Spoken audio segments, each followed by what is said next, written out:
3 cases میں کون کون سے کیسز کو مانا جا رہا ہے جی؟ توشہ خانہ کا کیس، القادر ٹرسٹ کیس اور عدت کا کیس. اتنے بڑے کیس ہیں کہ اس کی وجہ سے تو پاکستان میں جمہوریت خطرے میں تھی، پاکستان کی بقا خطرے میں تھی، پاکستان میں ہر چیز آئین خطرے میں تھا. اگر یہ عدت کا کیس نہ ہوتا تو شاید پتہ نہیں کیا ہو جاتا، بہت بڑا نقصان ہو جاتا ملک. دیکھیں بہت ضروری تھا کہ عدت کا کیس اچھالا جاتا، بہت ضروری تھا کہ آپ کے ملک میں، آپ کے آئین میں اور آپ کے مذہب میں جو خواتین کو ایک پروٹیکشن دی ہے، جس میں اللہ نے حکم دیا ہے کہ عدت کے لیے عورت کی گواہی کافی ہے. لیکن وہ تو اب ہمارے اسٹیٹ کا مسئلہ بن گیا، وہ تو اب ہماری عدالتوں کا مسئلہ بن گیا. ہم سب کے نکاح نامے اور اب سب کے نکاح نامے جا کے عدالتوں میں چیلنج کریں، پوچھیں کیا واقعی یہ صحیح طریقے سے نکاح ہوئے تھے یا نہیں ہوئے تھے؟ کیا جو ہماری 23 24 سال سے شادیاں چل رہی ہیں یہ جائز ہے؟ ہم ذرا ججوں سے جا کے اسٹیمپ لگوا لیں کہ کیا واقعی ہم جس کے نکاح میں ہم واقعی اس کی منقوہ ہیں یا نہیں ہے، یا اور بھی کوئی سوالات پوچھنے ہیں پرائیویٹ قسم کے. جب ایک باپردہ خاتون گواہی دے رہی ہے کہ میری عدت مکمل ہو گئی، لیکن نہیں، بہت ضروری تھا. ملک کی سالمیت کو خطرہ تھا، ملک کی جمہوریت کو بہت خطرہ تھا، ملک کے آئین کو بہت خطرہ تھا کہ ایک خاتون کی عزت اچھالی جاتی. اور اس کے وہ سابقہ شوہر جس نے پہلے قسمیں کھائیں کہ میری بیوی جو ہے وہ اتنی باپردہ اور باعزت خاتون ہے، ایک نیک پردہ دار خاتون ہے کہ میں اس کی قسم کھا سکتا ہوں، وہ 6 سال بعد آ کے کیچڑ اچھالتا رہا اور وہ کیچڑ اچھالنے دیا گیا اور ایک تماشائیوں کی طرح 25 کروڑ عوام کو ایک تماشا دکھایا گیا، جس کے بعد 25 کروڑ عوام نے 8 فروری کو تماشا مارا، ریجیکٹ کیا انہوں نے اس سارے تماشے کو. یہ تذلیل کس کی ہے؟ سابقہ خاتون اول کی تذلیل کی یا 50% یا 52% اس ملک میں رہنے والی ماں بہنوں بیٹیوں کی تذلیل کی گئی؟ ایک حلال کام کو، ایک اللہ کے نزدیک پسندیدہ فعل کو جسے نکاح کہتے ہیں، اس پہ لائن لگائی گئی. ملک کی 50% آبادی کو ولنریبل کیا گیا. آپ کے آئین اور قانون میں چیلنج کر دیا گیا کہ خاتون کو کوئی پروٹیکشن نہیں ملے گی. آگے ہی ہم رو رہے تھے کہ خواتین پہ وائلنس ہوتا ہے، خواتین کے سابقہ شوہر ان کے اوپر انتقامی کارروائیاں کرتے ہیں. ہمارے ساتھ یہاں ایسی خواتین بیٹھی ہیں جو اپنے بچوں کے کسٹڈی کے کیس بھگت رہی ہیں طلاق کے بعد. ان کو آپ نے اس وقت ولنریبل کیا اس طرح کے فیصلے دے کے، صرف سیاسی انتقام اور جو آگ آپ کے دل میں جل رہی ہے تذلیل کرنے کے لیے، اس کے چکر میں آپ نے گھر کی خاتون کو، عزت دار خاتون کو، پردے دار خاتون کو کی عزت کو چھاڑا. یہ یہاں سے سلسلہ شروع نہیں ہوا. ہم کہتے ہیں ہم اسلامی جمہوریہ آئے یاد کراؤ. اسلامی جمہوریہ میں ایک اسلامی پردہ کرنے پر خاتون کو ٹارگٹ کیا گیا، اس کے پردے کو اچھالا گیا، اس کے پردے کی تذلیل کی گئی. ہمارے میڈیا میں بیٹھی ہوئی وہ خواتین اینکرز، میں نام اب نہیں لوں گی، آپ تھوڑا سا گوگل کریں، ٹیکنالوجی کا دور ہے پتہ لگ جائے، جو تہمتیں لگاتی تھیں، جنہیں بہت تکلیف ہو رہی تھی کہ اسلامی جمہوریہ میں خاتون اول اور وہ بھی اتنی پردے دار، یہ تو بڑی اچنبے کی بات ہے، ایسی تو نہیں ہونی چاہیے تھی. مائی فیوڈل لارڈ لکھنے والی خاتون ہونی چاہیے، یا بلاسفیمی جیسی کتابوں کو شائع کرنے والی ہونی چاہیے، یا اگر کوئی خاتون ہو بڑی ماڈرن سی ہو تو پھر ٹھیک ہے، پھر کوئی مسئلہ نہیں ہے.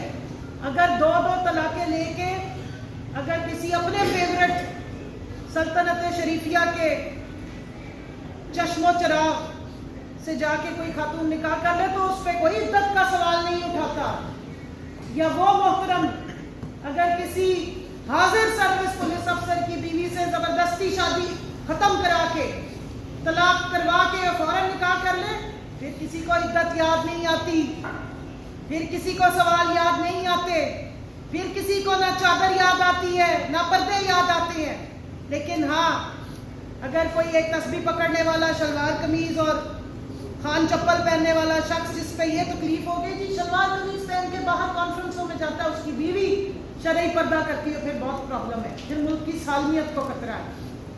بہت بڑا مسئلہ تھا یہ عدت کا کیس اچھالنا، اور ایک سابق شوہر سے 6 سال بعد بیان جو اغوا برائے بیان تھا، اور وہ بھی ہائی کوالٹی کی لٹریشن کے بعد تھا، اس نے آ کے جس قسم کا بیان دیا وہ تو بہت کریڈیبل تھا، اور جو بغیر اغوا کے بیان دیا تھا وہ کریڈیبل نہیں تھا، جب اس نے قسم کھا کے کہا تھا کہ یہ بہت نیک خاتون ہے۔ اس ملک میں نے سنا، خواتین کی چیمپئنز کو سنا، پردہ کرنے پہ تکلیف کی، جادو ٹونے جیسے گھٹیا قسم کی تہمتیں لگائی۔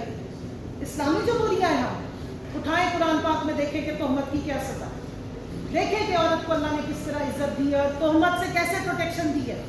تہمت لگانے پہ چاپ تھی، 4 قسمیں مانگی اور 5ویں پہ کہا کہ بس ٹھیک ہے اللہ کے ذمہ کر، اس پہ بھی نہیں آگے ریپرمانڈ کر رہا ہے۔ لیکن نہیں، یہ تو بہت ضروری ہے، ملک کی سالمیت خطرے میں تھی، جمہوریت خطرے میں تھی۔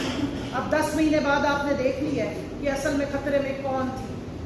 آپ کی موروثیت خطرے میں تھی، جس کو آپ کے اوپر اس وقت مسلط کیا گیا ہے، اور اس طرح کے بےہودہ اور جھوٹے کیسز سے ملک کی 50% آبادی خواتین کی تذلیل کی گئی ہے۔ ایک بشرا بی بی کو نہیں، ہم سب کو ذلیل کیا گیا۔ نکاح جیسے خوبصورت، جو ایک اللہ نے ایک بہت خوبصورت انسٹیٹیوشن بنایا ہے، جو ہمارا ایک سوشل فیبرک کا حصہ ہے، طلاق اور نکاح دونوں درج ہے، ہماری شریعت کا حصہ ہے، اس کی پوری ڈیٹیلز ہے، اس کے اوپر ایک سوالیہ نشان اٹھایا گیا، خواتین کو ولنریبل کیا گیا۔ خدارا مہربانی کرے، اپنی جو آگ ہے، جو آپ کے اندر جو نفرت ہے، اس میں آپ اتنے بڑھ گئے ہیں کہ آپ نے اس ملک کا سوشل، مورل اور اسلامک فیبرک تباہ کر کے رکھا۔ توشہ خانہ پہ آ جائے جی، ماشاءاللہ یہاں پر اناناس سے لے کر مرسڈیز BMW ہضم کرنے والے جو ہیں، وہ آج وہ ڈاکورانی ہمارے سر پہ مسلط ہے، ان کو کوئی سوال پوچھنے والا نہیں ہے۔ مرسڈیز کا سوال ہو تو کہتی بند کرے کیمرہ بند کرتے، کم ہوا یہ کیسے ہوا؟ لندن تو کیا، پاکستان میں بھی میری جائیدادیں نہیں ہیں، لیکن نکل آئے تو کوئی مسئلہ نہیں، کوئی سوال نہیں پوچھے گا، کیونکہ سلطنت شریفیہ زرداریہ جو ہے سلطنت ہے بھائی، کوئی نہیں سوال پوچھے گا، نہ کسی کو یاد رہے گا، نہ کسی عدالت میں اچھالا جائے گا، کیونکہ حافظے ہمارے وہی کمزور ہوتے ہیں نا، جس کی سلطنت ہے اس کی رائے ہے، ان کو ہم نے سوال کیوں کرنا ہے؟ مسئلہ تو جمہور کا ہے، سوال اس سے پوچھے جو جمہور کی آواز بن رہا ہے، سوال اس سے پوچھے جس سے آپ کو ملک کی سالمیت کو خطرہ ہو رہا ہے نا، کیونکہ جمہور کو جگا رہا ہے، جمہوریت مستحکم کرنے کی ناکام کوششیں کر رہے ہیں شاید۔ یہ تو ہم نے اپنے اوپر جو مسلط کرنے تھے لوگ، ان کا نیریٹو ہے۔ توشہ خانہ سے 1150 کے قریب کی جو فہرست آئی تھی، کیا کسی نے سوال پوچھا کہ یہ عدالت نے تو فہرست دی تھی، اور عدالت میں تو یہ کیس چلا تھا کہ کس کس نے توشہ خانہ سے کیا کیا لیا اور کتنے میں لیا، کتنی گھڑیاں گئی۔ لوگ پہلے پوچھتے تھے کتنے آدمی، اب ہم پوچھ رہے ہیں کتنے تحفے تھے، لیکن نہیں، وہاں تو سب ہضم ہو گیا۔ توشہ خانہ ہو یا ملکی خزانہ ہو، سلطنت جس کی ہے ان کا تو پورا حق ہے۔ اناناس ہی تو اٹھایا تھا، کوئی بات نہیں، مرسڈیز ہی تو لی تھی، کوئی مسئلہ نہیں۔ سرکار کا اقبال بلند ہو، مغلیہ دور حکومت آ گیا ہے، سلطنت قائم ہو گئی، موروثیت قائم ہو گئی۔ پہلے ابا جی نے کنگ ایڈورڈ میں سفارش کر کے داخلہ کروایا تھا، پھر آرمی میڈیکل کالج میں داخلہ کرایا تھا، اب تو پورے کا پورے اسمبلی میں داخلہ کروا دیا۔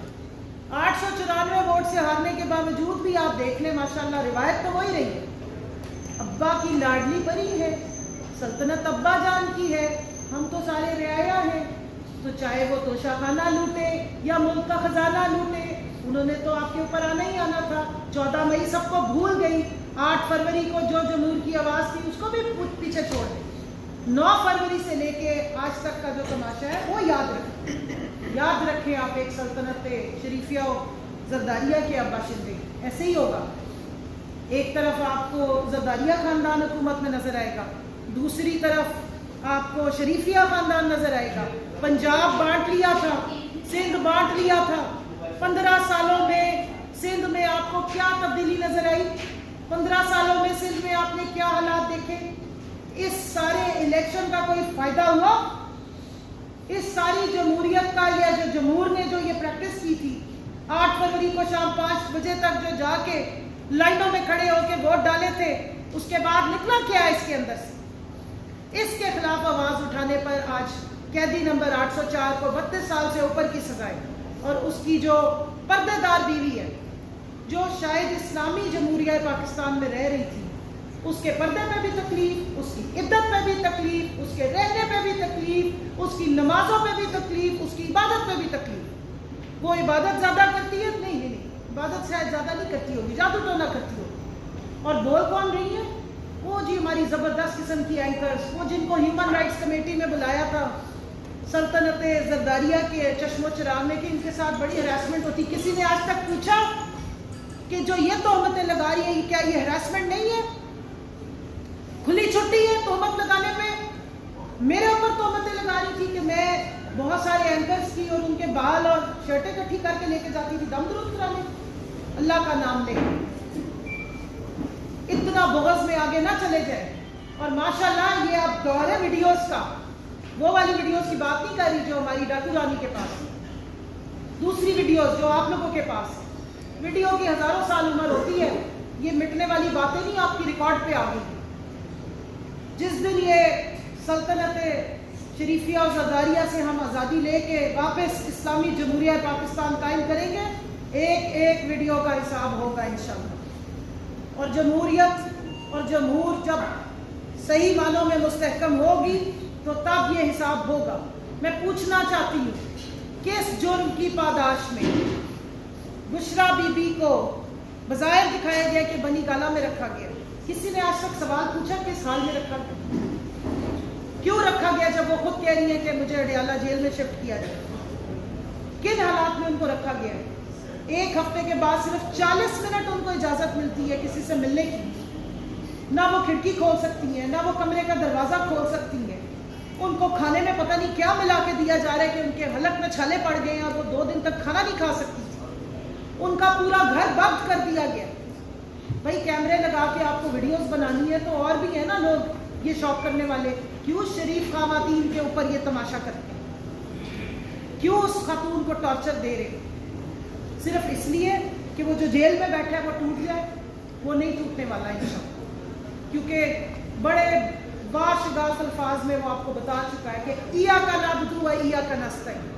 اور نہ صرف وہ بتا چکے، اب تو ہمیں بھی ساتھوں کو اچھی طرح سمجھ آ گئی کہ کیا مطلب ہے ایاک نعبد و ایاک نستعین۔